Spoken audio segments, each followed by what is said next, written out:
Gente, olha só, Carlinhos Maia, viu?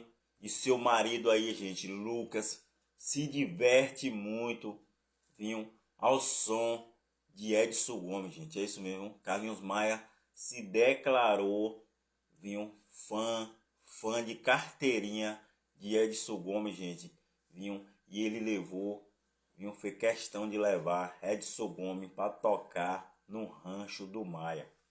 Eu vou deixar aqui, gente, o vídeo para vocês verem Carlinhos se divertindo muito, vinham dançando muito reggae, vinham ao lado aí do seu maridão Lucas, veja só.